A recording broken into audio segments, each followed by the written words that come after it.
shit. Oh, snippity snap, people. Oh, wait, this is not even on. You gotta get the lights on. We don't want none.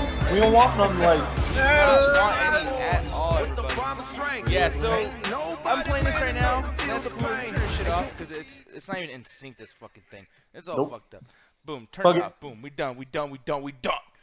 But here's the situation though. What the fuck? I was trying to do the thing. I wish I had like a jacket on so I could just like.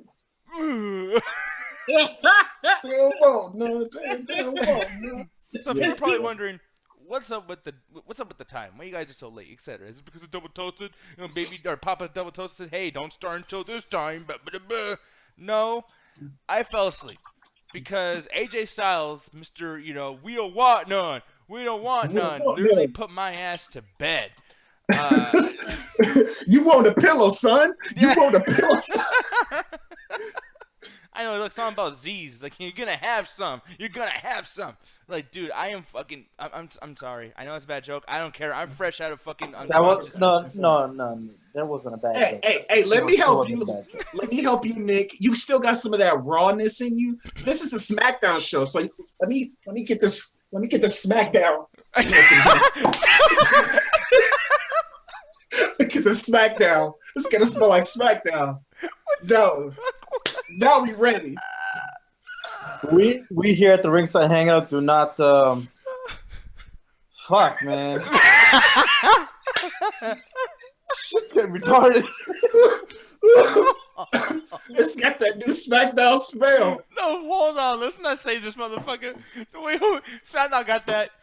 Oh, Lord.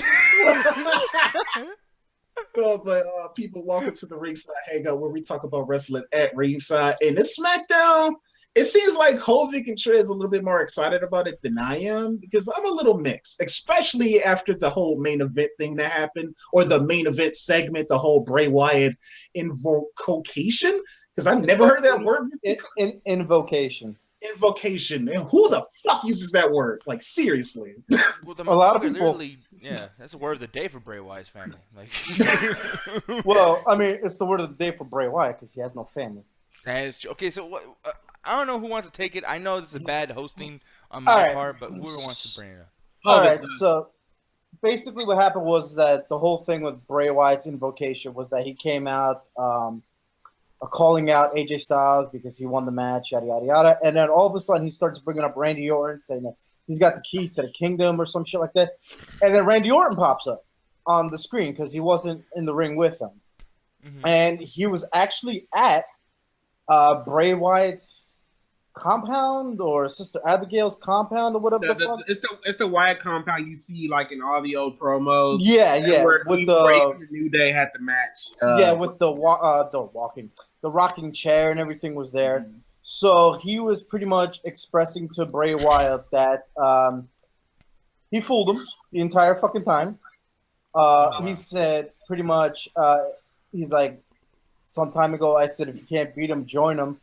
But then he also said that, pretty much said that he was just practically waiting for the right time. Basically, he said some shit that we said like a couple weeks ago, saying that he's the Viper. He's just waiting for that time to pounce. You know what I mean? Mm-hmm. And then he was talking about how the remains of Sister Abigail is buried beneath his feet or whatever the fuck. And then he poured gasoline all over the compound and lit it on fire. Yeah. Okay. Well, I'm gonna be honest. This shit sounds stupid as fuck. Actually, no. It's actually way better than it sounds. You got to basically the whole thing is you got to hear what he said the entire time. It's everything he said that was leading up to what he was about to do. Was pretty much saying like, oh, I will see you at WrestleMania for the title. I'm coming for that. Blah blah blah blah blah. But they just had that match with AJ Styles, so like it's a triple threat match now, or AJ that's what I'm thinking. Well, yeah, it's going to be a triple threat. So basically, what's going to happen is, according to the dirt sheets, that it's supposed to be a triple threat match, and the whole thing is that it's not going to be AJ Styles. It's going to end up being Luke Harper, because. Basically, if you watch the match and you see what happened with Shane McMahon during the match, you could definitely tell just by reading them fucking dirt sheets from way back when that whatever happened with Shane McMahon during that match is going to segue what's going to happen with Shane McMahon and AJ Styles. Oh, okay, but like, they really did Luke Harper wrong tonight. Like, man, AJ Styles not only beat him once but twice, both in a bad way and a clean way. And then on top of that, like, I would think the Luke Harper thing was going to be with Shane McMahon, but, like, they made Luke Harper look like shit. And then you're talking about the Randy Orton thing, like, hey, I'm an Apex Predator. I waited until this time. Motherfucker, you couldn't wait till, like last week when you said, like, hey, I'm your bitch. Now you have to fight two guys because you're so fucking smart. Well, if you think about it, the storyline comes full circle at that point, because when Randy Orton was part of the Wyatt family, Luke Harper was the one who was like, fuck this guy, he shouldn't be with us, he's not who he says he was, yada, yada, yada. And then all of a sudden, in the midst of everything, Luke Harper was the one who was fucking right. So what's going to happen is that if they end up doing a triple threat match between Randy Orton, Bray Wyatt, and Luke Harper, the entire story is going to become full circle, and it's been a storyline that's been going on since before the New Year or whenever the hell it was that Randy Orton even joined the Wyatt family. You know what I mean? Cool if they do that, but they just, I mean, like, all that shit, the shit that made me go to sleep tonight, the shit that made us late tonight because I couldn't fucking be here when I was knocked out, that was for nothing. That whole 30 minutes, they even fucking hype it up. It really wasn't for nothing, because it's actually showing that. It's actually building up two storylines at that point. It's going to start building up a storyline between AJ Styles and Shane McMahon, or Luke Harper and Shane McMahon. And it's also going to start building up a storyline for the triple threat match at WrestleMania.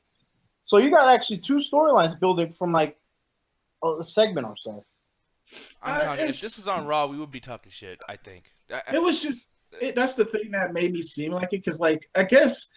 Like I said, I'm pretty mixed, because it was really interesting to see Bray Wyatt because, like, since he's been in the WWE, he's been like not a bitch to nobody. He's always been the top guy. He's always looked, better than everybody else. He's always looked strong, even when he's losing. So the thing is about this is, like, you actually get to see that side of him this time, because, he burning, Randy Orton's burning the whole Sister Abigail.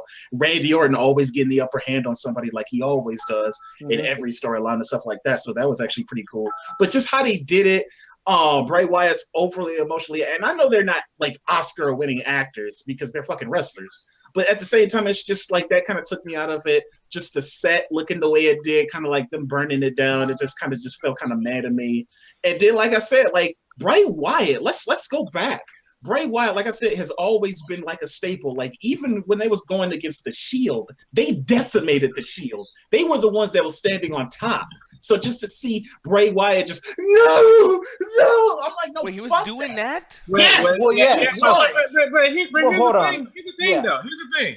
It's like, Anthony, here's the thing. Randy Orton went after something that Bray Wyatt has had storyline-wise. You got to remember, this is them telling a story. Storyline-wise, this is something Bray Wyatt's had since NXT, the compound that they always hyped up back in the old promos and everything, the old rocking chair and everything. Like, that's something that Bray Wyatt cared about. That's where Sister Abigail and the whole family was set up at. Randy Orton pretty much attacked Bray Wyatt where, quote, his heart was, unquote, because to his soul. Yeah, because there was a personal attack on Bray Wyatt, because he did say this. He said, "I did say that you are the master and I am the servant. Well, now with me doing this, I will become the master and you shall be my servant," or something like that. He said it better than I just did, pretty much. Another thing you should think about is that we've practically seen something like this before when it comes to the Undertaker. Yeah. Don't forget, he pretty much went through the same shit when it came to the urn. The urn was stupid. Yeah, she was stupid. Thank you. It was the worst thing about Undertaker was the fucking urn. That was the dumbest shit. Yeah, man. but that was the whole plot point with the Undertaker. Like, it was like his soul. It was what it was fueling his energy. It's good. Like, the thing was a plot. That was awesome. Dude, that's what it reminded me of. Nick, I'm glad you said that shit, because when they was doing this whole promo, I straight thought they was about to pull some Katie Vick shit. I was just like, is this some Katie Vick shit right now? Because I thought it was actually about to dig up the body and you got to see like this bad prop. And granted, I'm glad they didn't go that way. Like, they just made it easy and just set her on fire, which I guess is, you got to give a bonus points for that. But yeah, this is pretty much Katie Vick. This is final deletion shit. No, but here's another thing. Another thing you also got to think about it this way, is that whatever Randy did, it could probably even bring Sister Abigail into the mix. I don't want to see that at this point. I'm scared. I don't know. Like, don't fuck well, that up. I've actually been kind of curious to see what the fuck Sister Abigail would even look like. No, but see, that's curiosity. That's not like we should see it. That's not like this storyline needs that shit. They can't even handle. Dude, there's not even a Wyatt family anymore. Like, this stupid storyline has ruined the entire fucking thing. But then again, the Wyatt family hasn't really been the Wyatt family in like 2 years. Well, see, I bait it different because I actually liked it. Like, dude, got to a point, even like last year, Bray Wyatt will be in matches that he doesn't even wrestle in. So obviously, the Wyatt family was fucking really strong if the guy didn't have his own matches. Basically, what I'm saying is that remember that whole one time that whenever it was that he sent Luke Harper and Eric Rowan to go about their thing. You know what I mean? And it was Bray Wyatt all by himself, and the Wyatt family was pretty much disbanded at one point. Yeah, I remember that. Yeah, so that's pretty much what I'm breaking up. It's been up and down with the Wyatt family. So at this point, they're pretty much doing what they kind of did with the Shield. And I'm just curious. I'm almost in the exact way with the fucking Shield. And the thing is, I'm just curious, like, what happened within this last week where Randy Orton's like, you know what? Now's the time to burn the house down that I could have done for the last 2 months. I'll tell you exactly what it was. What? They had to start building it up for WrestleMania. No, that's not a storyline. That's not a storyline. That's just fucking a reason. That's like Star Wars shit. Like, why are they related? Because we got nothing else. Because we gotta end this fucking movie. But then you also gotta think about it this way. When was he supposed to do anything? Because last week was Elimination Chamber. They had that to focus on. This is like the one show I should have watched. Because like I can't even talk too much shit because I didn't see it for myself. But it's like. This is one of the worst storylines I've heard in the last year. This is fucking retarded. Like, I'm literally at a loss for words. Like, and I hate to pull that thing where it's like, you motherfuckers like that James Ellsworth fucking first match and the final deletion. And I don't want to, like, use that against y'all. But this smells like that fucking bullshit. And I'm just here's the thing. It's like, for what, Anthony? Like, I actually do want to get your opinion. Like, the whole Katie Vick thing. How are you comparing this whole him burning the compound, going after Bray Wyatt, to the Katie Vick thing? Because Triple H literally fucked the corpse.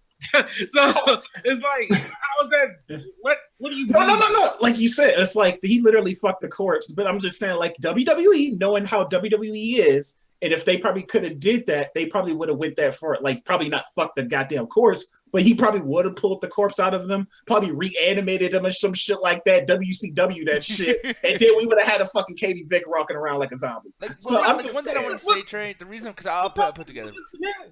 I'll put it together for you. It's not that the situation, like the promo was like Katie Vick. That's not what he's saying. What he's saying is the reasoning behind that. Like, go back to the Katie Vick thing. Like, honestly, everything that Hovick just said fits why they would do the Katie Vick thing in a pro type of way. Like, in the sense of, like, it's not a con.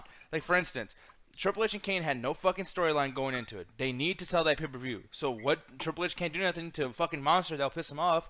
So why not bring him this fake-ass story about a fake girlfriend that, you know, he murdered or whatever, and then rape a fake version of it? Like, granted, that was horrible, but, like, the reason why is no different than the reason for this, because they don't got nothing. Because they need a plot. No, the main reason was that he pretty much said that Sister Abigail is what's really pretty much fueling your whole reason to being, and if I destroy that, then your reason to being is gone. That was the whole point. Bray Wyatt's still gonna wrestle. Yeah, but that's the thing. He's a broken soul at this point, even though he wasn't really there there in the beginning. Broken. Now I'm really scared. He's a broken soul. All right, exactly, Hovick. That's my fucking point, man. God damn it. But that's the point. How else would you do it, though? What are you going to do? Kill Bray Wyatt instead? I don't know. The shit's called, Wrestlemania. WrestleMania. And that's a 33 fucking and that's a 33 fucking days. You got. Aren't you the one who's always saying, I want a good storyline to get me excited for the fucking match? This is not a good storyline. This is fucking ridiculous. Like, how are you okay with this? Like, I'm fine with it because it's something that we haven't seen Bray Wyatt go through this shit. Yeah, that's true. Because Anthony is all like, "Oh man, fuck that, Bray Wyatt supposed to be doing this," but like we've never seen Bray Wyatt like that. No. I thought that dynamic of Bray Wyatt becoming that way over something Randy Orton attacking the heart that Bray Wyatt has his NXT, the whole compound thing and everything. I thought that for one, that was awesome because it's like, man, we ain't seen the compound in a long ass time, really. And two, just the fact he even did that was just like, okay, all right, Randy Orton, that was amazing. Like I loved it. I get realize there was a time last year where they were feuding again, and they did little things like, oh my god, I can't believe they got Bray Wyatt like that. Randy Orton's upside down in a fucking Titantron, like fucking Drop Dead Fred. And I'm just like, this is fucking stupid. And like, this is the same thing. It's like, oh, no one got Bray Wyatt like that before. Bray Wyatt's never faced someone who's just as fucking creepy as he is. Think about it this way. Bray Wyatt usually was the one who not wrestle matches. Now he's going into a match that he has nothing to fucking lose. Except for the biggest fucking prestigious championship on the at this point roster. right now, the belt is not going to matter to Bray Wyatt because now he just wants to get it. That's a bad thing! No, it's a good thing because now he wants to get his fucking hands around Randy Orton's neck. That's okay. it. I see what you're saying, but like, and I see what Nick is saying. It's like, no, you're supposed to make the belt important. But I see in the sense that hopefully, because we was just complaining about this like a couple of weeks ago, like how they don't have rivalries anymore that don't just concern the belt, but it's just like just personal rivalries. Now it is personal. Now Bray Wyatt just really wants to beat the fuck out of Randy Orton, and he got the belt. But see, now think of it this way: it became personal for Bray Wyatt. But now Randy Orton wants the belt, so it's full circle. He changed his mind, and then it makes the general managers look like fucking shit too, because it's like every single week the main event changes. And here's another thing too, like I understand that was the whole story to begin with. So I realize it's a story. I'm not arguing with you. That's a story. The fact that it is a story is annoying. I'm not saying that like it's not a story. Mm-hmm. It's so totally a story. That's not even arguable. But it's a bad one. Like The Room has a story. But it's a really shitty fucking story. I also want to point out for the past couple of weeks, I was talking shit about this whole Randy Orton, Bray Wyatt thing, and me not wanting it to happen and all this stuff. So now, where like just from this one thing that they did tonight, just because of how much I loved it, like even with Hovik spoiling it with the dirt sheets and everything, I thought it came out pretty fucking awesome. Yeah, I love it. I want to touch on one thing, Anthony. When you say, because I remember that conversation we had recently. We were talking about like, hey, we need like some personal rivalries too. The thing is, it's equivalent to like, yo, we need something to drink. So then you only give me water and you take away all my food for fucking months. Like, it's just we need a little bit both. Like, just because I want something doesn't mean I want to like take all my shit and give me this other thing. Why the fuck is the personal rivalry? Which, by the way, anyone could have won the Royal Rumble. Give it to fucking the Miz or somebody that like it's fucking important, like Baron Corbin.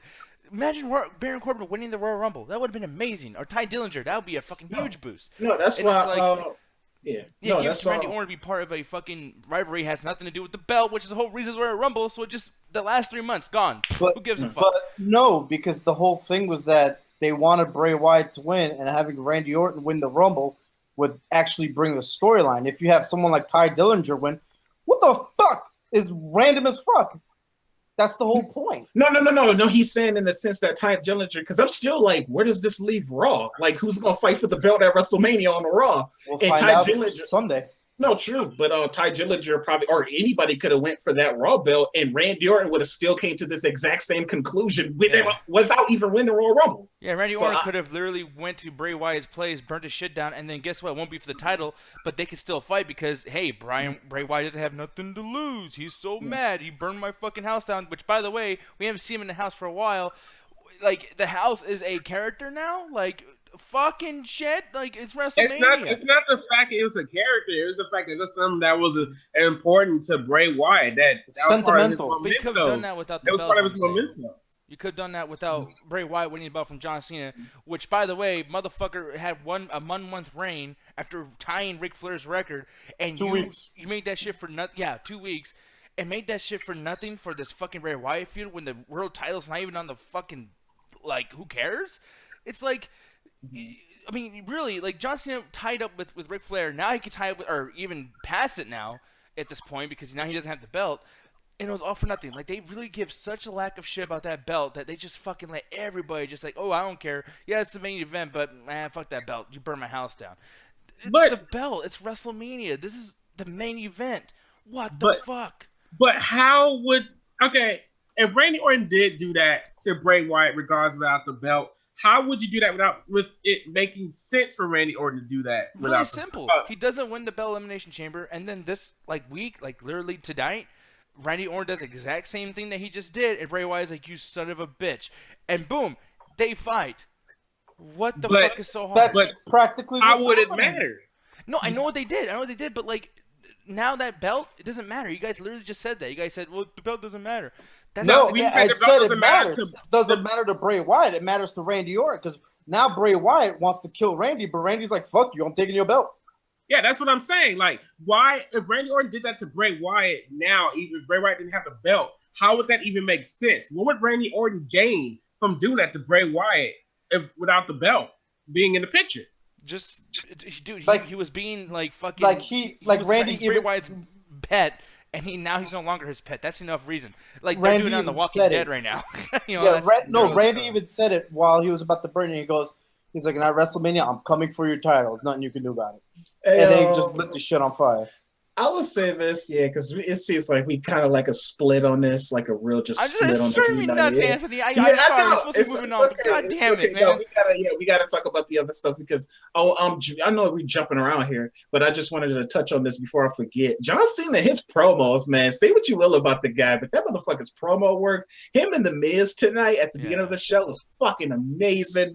Then I granted Nikki, you didn't like this part too, but I love at the very end when because Maryse had slapped John Cena. Maryse had slapped John Cena. He was like, you made the biggest mistake. And Nikki Bella come running out saying, you touch my man, I'm going to break you, bitch. I'm like, oh, shit. Man, I fucking lost my shit. That was actually kind of funny. It got me a little hyped for their WrestleMania match.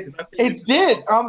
I was like, wait a minute, hold on. I'm actually involved in this shit now. What the fuck just happened? Dude, the guy just sent strippers to all of your guys' bedrooms tonight? Wait, what the fuck? That part was stupid. Well, no, man, that shit was great because the whole thing was like, why are they going to be feuding Miz and John Cena with Maryse and Nikki? And I'm like, wait a minute, how are they going to do it? And then with the way it happened last week, I'm like, okay, well, they got something going on, and then the whole 30-minute fucking and it was actually 30 fucking minutes, and the whole fucking promo time, I was like, shit, they're really going at it, and then it just popped off. I'm like, shit, they got me. I was like, I can't wait for this shit. Plus, I don't know if it was just me, but it just felt like this was like a slight homage or nod to their time that they wrestled at the other WrestleMania, where they was actually for the main event and stuff like that, which they had brought up in the promo and stuff like that. Like, yeah, you fought The Rock. And then John Cena fired back saying, like, motherfucker, you literally start stealing gimmicks. I was like, damn. Yo, when he started saying that shit, I was like, damn, you don't steal gimmicks. Yeah. I was like, John Cena got a point. No, that was the truth. Like, that was a shit almost, man. I was like, damn, Miz, you taking them L's pretty hard right now. But like, go ahead, Trey. I was like, well, another thing I love is the fact that John Cena was being meta in the fact that he brought up the whole Undertaker thing about how he would have been facing Undertaker than anybody, and I was like, man, I thought that was hilarious. Okay, talk about breaking the fourth wall. Yeah, because everybody thought John Cena was going to go after Undertaker at this WrestleMania, and just by him bringing it up, comparing himself to The Miz was hilarious. No, the funny thing about it, though, Trey, is like, granted, I'm glad that he did that and everything like that. And Miz, you know, he has the mic skills to fire back. But when he said that, it just really made him look like shit. Because you're just like, motherfucker, you think I'll be in the ring with you? I would be fighting the Undertaker right now. Bitch, fuck you. Like, no, you that's just the walk only out the ring. When he said that shit, I was like, shit. I'm like, you just made this motherfucker Miz. Like I said, somebody that did have the WWE Championship at one time, and actually it's just like nothing to laugh at. Made this motherfucker look that small. Yeah, but I was like, it was another burial, a classic John Cena burial. I was like, Maryse, hide the cutlery, please. He about to kill himself. It's like, Jesus. Yeah. So it was like, but I'm glad that he said that, like, because I know that, like I said, the Miz, he has mic skills to actually fire back. And they can actually get out some really good promos. Hopefully this fire continues throughout the thing. Granted, when we actually see the match at WrestleMania, it'd probably be like, meh. But if they keep building it up like this can actually be a really good journey. Like, granted, the payoff might be like, yeah, what the fuck? But the journey up into WrestleMania might be actually really fucking entertaining. So, and one thing I did love about the promo as well with The Miz is the fact that freaking Miz bringing up the whole Hollywood thing and John Cena's face. The fact that doing that whole promo between John Cena and The Rock, which by the way, we watched all that last night. Man, even though those matches sucked, the promos between The Rock and Cena was fire. Man, the fact that Miz was calling on like, man, you talking shit about The Rock. being all, Hollywood and stuff, and how much you love the WWE. But now that Hollywood's calling you, you know where to be found. Where you at? Yeah. Like he said, he was just like, since you got that call from Hollywood, we can't see you, Cena. I'm like, oh shit, no, bro. That's the thing. Like, here's the issue that I'm having with that. AJ Syles has been saying that for the last 6 months. Like, once again, and that's what John Cena even said to me. Yeah. He's like, you've been saying this shit AJ Styles been saying for 6 months. And guess I'm what? like, AJ Styles was saying that, and he was saying the same shit that CM Punk was saying before that, and CM Punk was saying the same shit that Daniel Bryan was saying before that. It's like, we get it. John Cena has a lot of money. He's doing great. Can we fucking move on? Like, it's just literally like that's even overplayed now. Like, for the last 6 years, that's everyone's fucking storyline with John Cena, and now it's like, okay, well, I guess that's the rule that we got to make. We, No, because CM Punk's and Daniel Bryan's argument was the fact that John Cena was around him, because John Cena wasn't doing that much Hollywood stuff compared to what he's doing now. Because CM Punk and Daniel Bryan's argument is the fact that he's the face of the WWE, and they were sick of that because they feel like it's their time. Miz is calling him out on the fact that he is doing Hollywood stuff, hosting the Kids' Choice Awards, being on Saturday Night Live, like trying to get in all these other movies. Like, literally, that sentence is shit that CM Punk has said. So, like, literally, like, you just quoted that. I look, it's kind of like the Superman effect, because it's kind of like, what can you say bad about Superman? Because it's just like, he's so fucking perfect. So it's kind of like the John Cena thing. The only flaw that they can find about him is what everybody already says about him. So they have to make that a storyline. So, like I said, it's kind of like the John Cena Superman effect.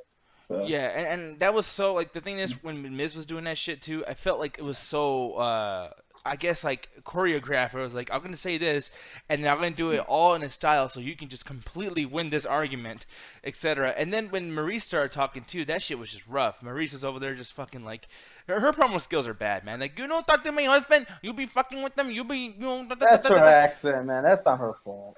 Well, then she should fucking not talk. Like, no yeah, offense to her. okay, I don't remember I'd her. rather her not, but I don't remember her having talking like that. Like, do y'all? Because I like when she was wrestling back in the day. I do not remember her talking. Well, she talked like that, but she was like a sexy version. So it was, you do it slow. It's like, hello, how you doing? You want to fuck me? It's like it's cool. But like when you're like yelling at me like you're my fucking old Mexican fucking maid, like like she doesn't even sound like what she is. She sounds Mexican. Like it's fucking. We have no more pine saw. Oh no, you go get the pint saw. You know, tell me how the fuck I'm supposed to clean the goddamn floor.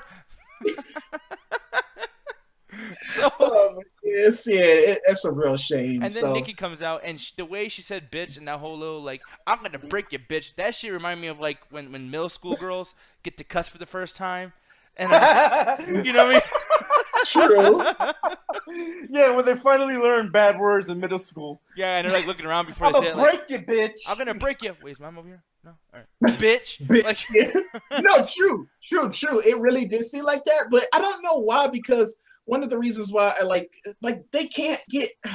I don't know what it is about the Bella twins, but they always just seem to like picture perfect. They're just models. They can't really get down and dirty. So her doing that was kind of like a representation of, bitch, I'm about to get ratchet. And I'm like, normally I don't like that. Catch me outside. How about that? Yeah. Like, granted, I don't like that type of shit because I'm just like, you trying too hard. But no, she really, when she said that, it really felt like you better not touch John Cena because I'm about to fucking hurt you. I'm like, you kind of really felt that connection. Maybe I'll just like the whole love thing, but maybe I just really felt that connection between her and John Cena. For the first time, it didn't feel like a fucking staged relationship to me. Yeah, so me, it was just funny. I see what you're saying. Yeah, I see what you're saying too. I mean, granted, we have different feels as to like if it was good or not, but it's like for me. When she came out and she said that shit, it was almost like, like I got this whole thing ready. I'm gonna break you, bitch. Man, and it was just like. How long do you think she was taking to work on that shit, though? Dude, she said that shit like 8 times in a mirror. Yeah, I think it's because when Brie Bella said that to Stephanie McMahon years ago, and they said how bad she did with that, she's like, okay, I can't fuck it like Brie did. I can't fuck it like Brie did. Yeah. She just in the mirror, she's spaghetti. Now, was that during? Oh. No, I was asking Trey something, but it's alright. Cool. Oh no, yeah, I'll move on really quick because the thing is that I want to talk about big time is once again Mickie James is doing boring shit.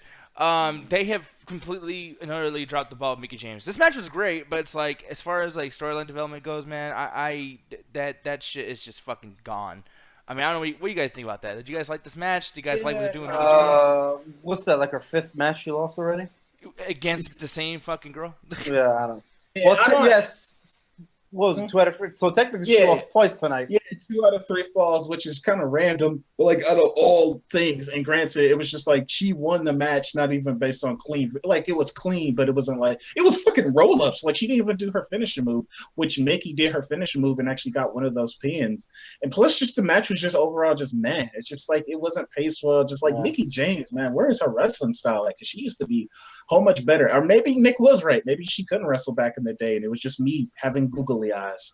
But it's a real shame now, just because I can't like if she has that WrestleMania going against Bliss or whatever. Although it seems like they're setting up Natalya versus Bliss, which might actually be pretty curious. But that would be.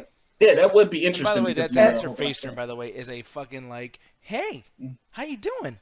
I want that belt. Yeah, which is kind of random. But I guess you. Wow. I guess one of the most subtle fucking face turns in history. But go ahead. Someone had a face turn? No, that's the thing about it. It's just like they had so little time to actually start. Because like this is WrestleMania season, full on WrestleMania season. So set up these storylines. All the writers, they was like, Vince was just like, everybody get your pens and paper. Like we gotta write these storylines. Defcon 5. So everybody you rush into those storylines, and she was just an example of it. But I'm just wondering, like, is it the same guy who did the Moonlight fuck up on the Oscars? Is he the same guy who like got the piles of good ideas and mixed them up? Because like she's like, oh fuck this pile, here you go. It's like, oh, we're going with that. Shit, are you sure? You know, like I feel like Warren Beatty wrote all the storylines tonight. Like I don't know, man. Like.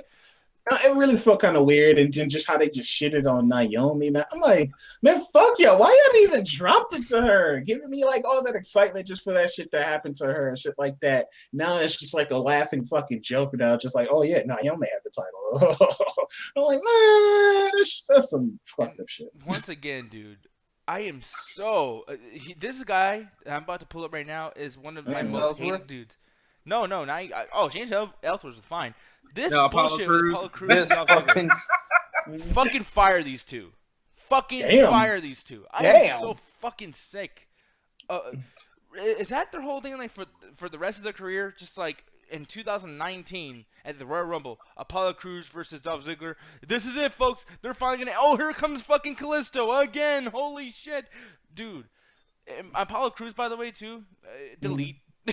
Like, get him out and change his fucking name. Delete. He is tarnished. I will never take his fucking character seriously. I will never take him seriously ever again. Dolph Ziggler, good thing you don't have the belt, man. Because you should have told the writers. You should have had some balls to say, hey, guys, I'm not doing this shit again. It's been fucking 5 months. I'm not doing it again. But you're doing it again. What the fuck? At least Ziggler won this time. You know what, dude? I don't even know the win-loss like ratio because every time there's a match and every time there's a win or loss, it always ends up with like, oh, I got a chair. Oh, you got a chair. No, I got a chair. No, you got and then someone runs away. Did it some time ago? One of us or somebody have a conversation about how pointless the fucking chair match is? Yeah, yeah. What the fuck? Man, when I found that shit out today, that they're like, oh, Apollo Crews versus Dolph Ziggler, I was like, in a chairs match, I was like. Yeah. Really, motherfucker? And it's like, I know it's a chairs match, but it's like, did it have to be a chairs match? I mean, you guys are going to bring out the chair anyways. Like, I just, I hate the storyline. And plus, it just seems like plus it's just like really interesting too, because like this type of match would be something like a finisher to a rivalry.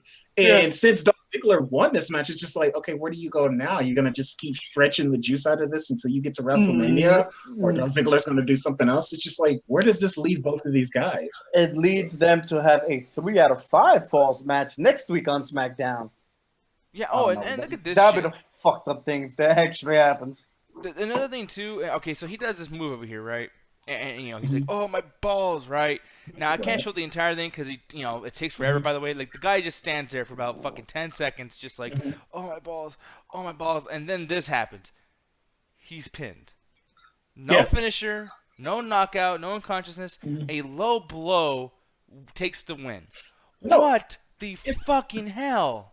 It seemed like that was the theme of tonight. It was like most of the wrestling. I could be wrong, but most of the wrestling matches, one was like pin roll ups and like those type of quick pins. It was just like no finisher. Like the only one I think actually legitimately had a finisher was just the AJ Syles match where they fucking like beat him twice. So it was just like a 2-3 falls match, but it's not even 2-3. It's just we want you to lose twice. You just your big match is coming up, WrestleMania. It's like a really important match. Let's make you look like shit to the biggest fucking.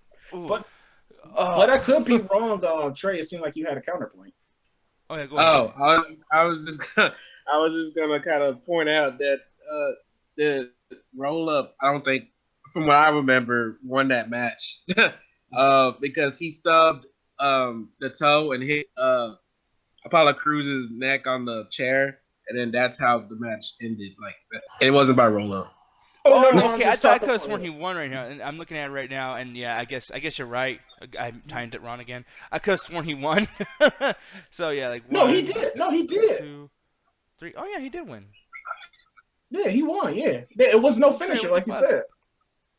Yeah. No, but he said roll up. It wasn't like he didn't roll him over like the schoolboy pin or whatever. No, but I'm saying low blow. I didn't say roll up. I said low blow.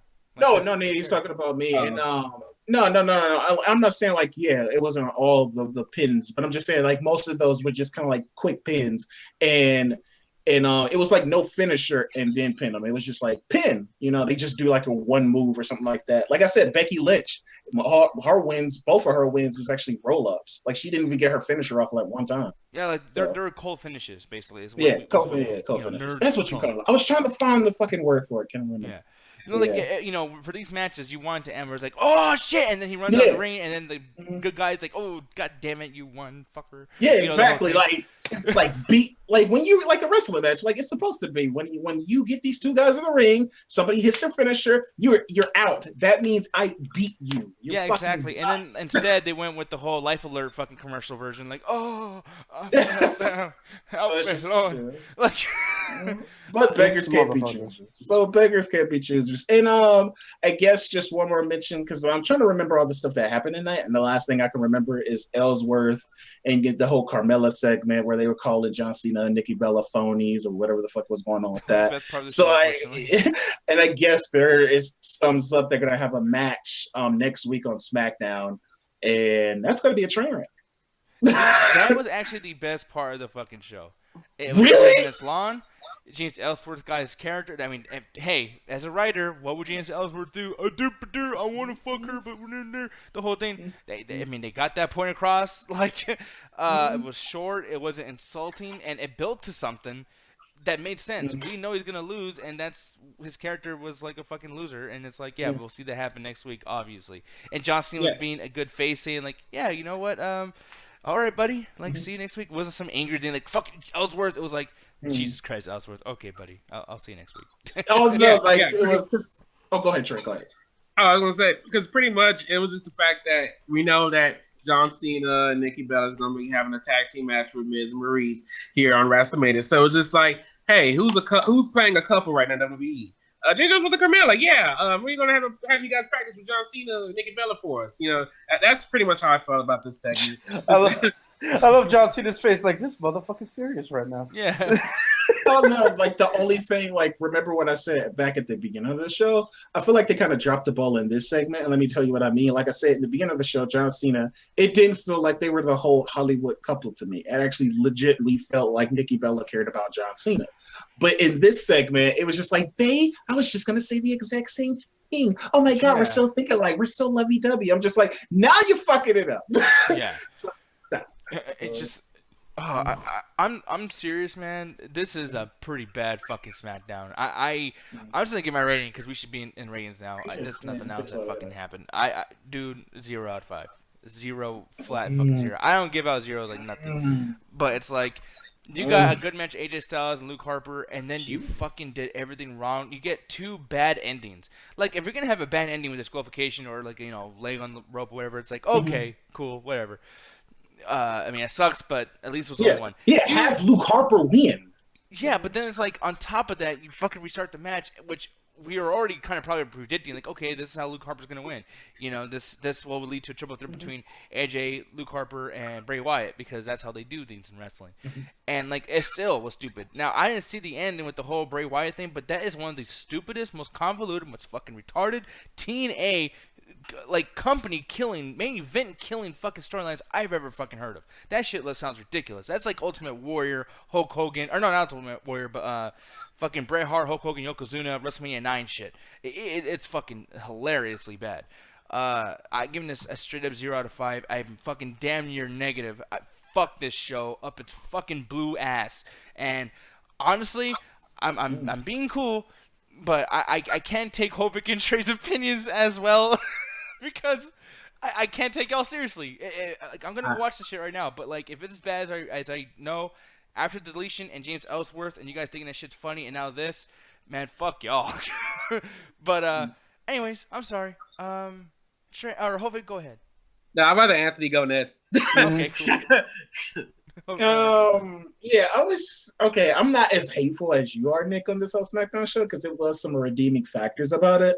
And granted, they probably didn't do it the best way, but I am with Hovik and Trey that I am really curious to see what they're going to do with this whole rivalry, especially the whole build-up with Randy Orton, AJ Syles, and Bray Wyatt building up to WrestleMania. It's just how they did it, how they made Bray Wyatt look. Maybe it's just my biases involved because I agree with y'all. When they made Randy Orton look like a bitch, I'm just like, no, that's not Randy Orton's character. He's never like this. And now they done made both of my fucking favorite wrestlers look like a bitch. And granted, I'm glad that it's one of my favorite wrestlers making the other wrestler look like a bitch. But still, I'm just like, no. Out of everybody in wrestling, these two motherfuckers are supposed to be the alpha males, motherfuckers. Yeah. But this is the main event. How do you fuck up everybody involved in the main event? But I guess the majority, I guess we're in the small majority because Trey and Hovik liked it, so maybe we're wrong.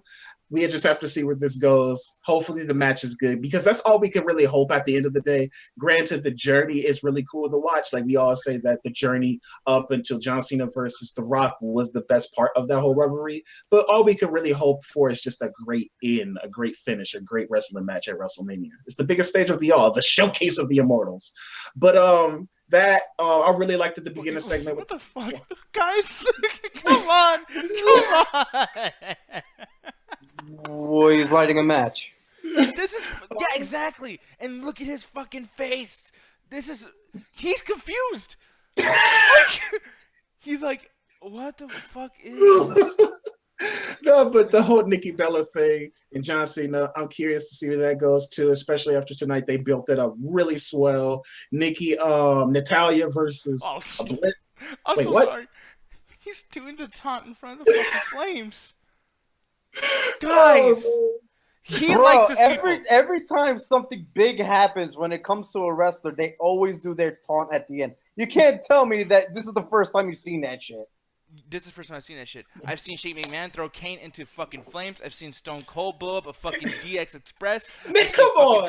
And he came out doing this shit. All right, Nick and Hovik. No, he's never done that. No, he has never. He did not do that shit. Go look that. You actually watched that episode, and we're gonna talk about that next week. By the way, everybody.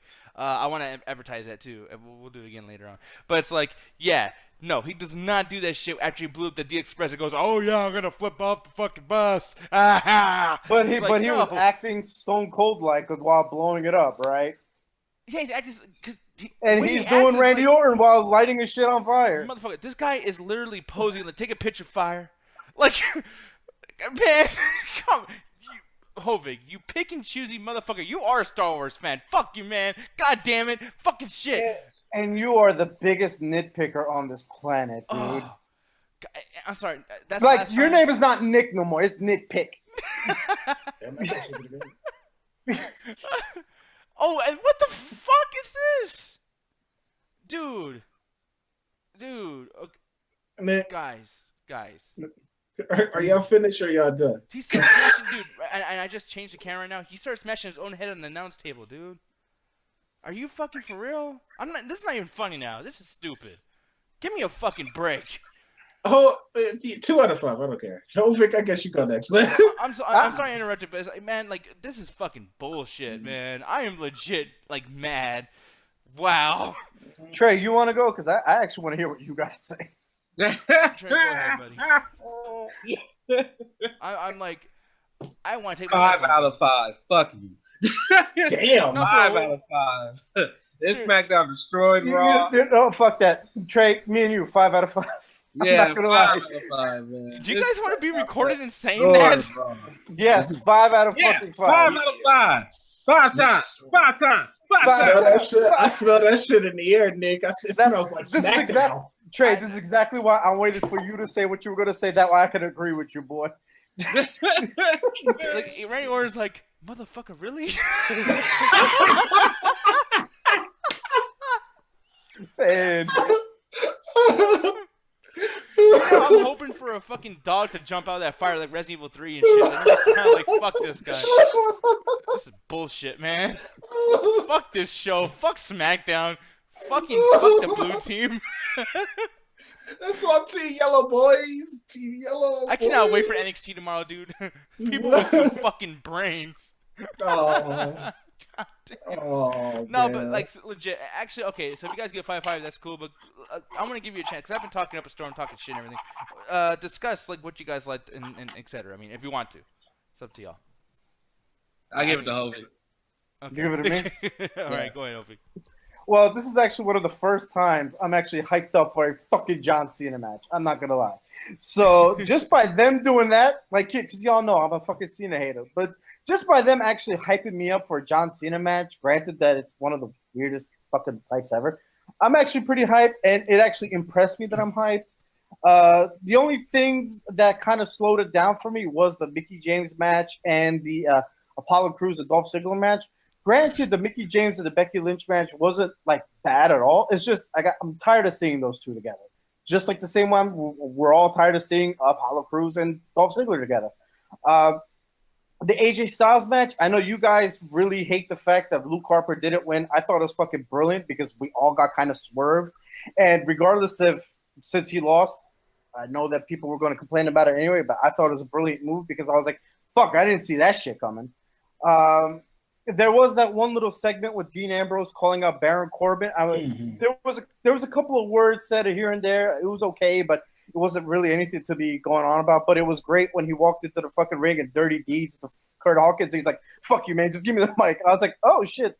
That actually made me laugh a bit. And I mean, I really like exactly how the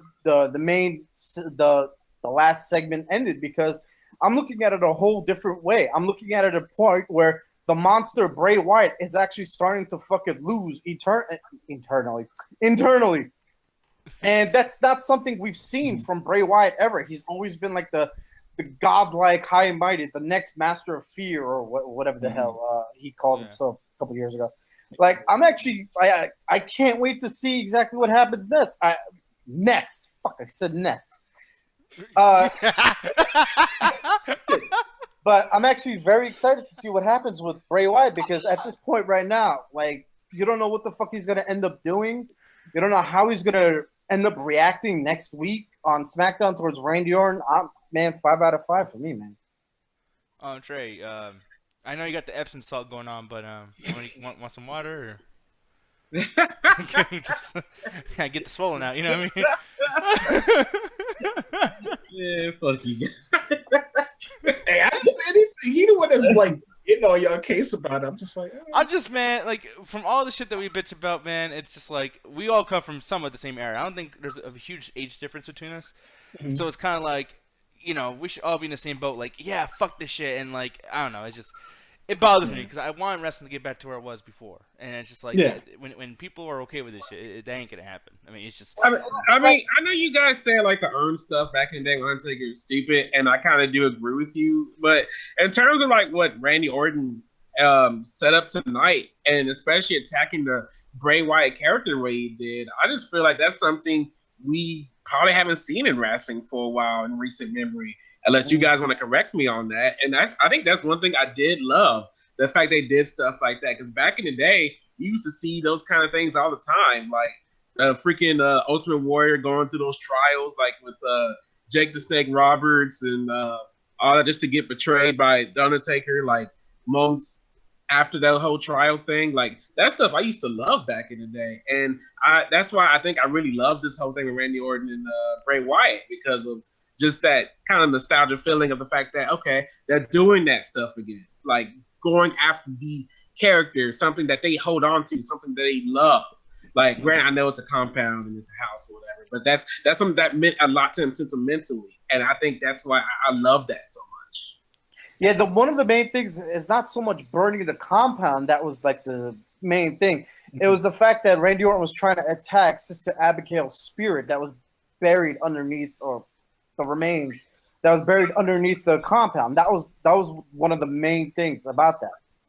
Yeah, I mean, if we look at it, if I look at it objectively, I would agree with you, Anthony and Nick, about it's being stupid. Because granted, it's wrestling. Like, why are they doing shit like this, right? Like, I would find it stupid too. But I guess because even though I haven't been invested in the storyline, I still remember that this is wrestling, and this is the storylines we used to kind of see back in the day. So that's why I guess I'm really kind of liking this. Like Nick brought up DX Express earlier. Stone Cold blew that shit up. You can't tell me that wasn't stupid.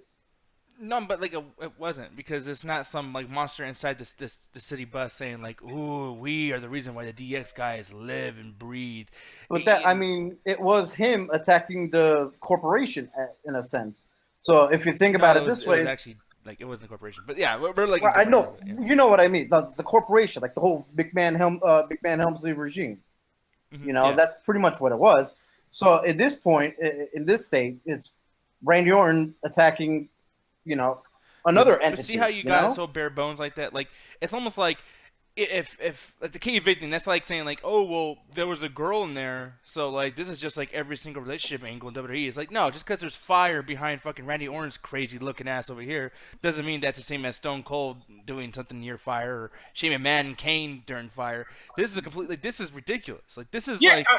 And I'm not gonna say it's on that level, Nick. Like, for me, from my perspective, I'm not saying at all those on that level. Because to me, I loved when Kane did the super kick when Shane did the super kick in the fire and everything. Like, I love that. But this is a whole different perspective in the fact that like I said, they're attacking Bray Wyatt more sentimentally in that sense. And that's, like I said, that's what I love. Like, granted, I know Anthony bothered that Bray Wyatt, the character, was brought down to a bitch, but this is the first time that Bray Wyatt has been seen this vulnerable. And that's why I think I really love this tonight, that we got to see Bray Wyatt in a different vulnerable state. Like I said, objectively looking at this, yeah, it is stupid as hell. Why are they doing shit like this? But, you know, when I think of the storylines and everything that's built up to it, and even though I knew what the dirt sheets were saying, because Hovick kept talking about it on the show, it's like, okay, they actually did something that brought my attention to this feud.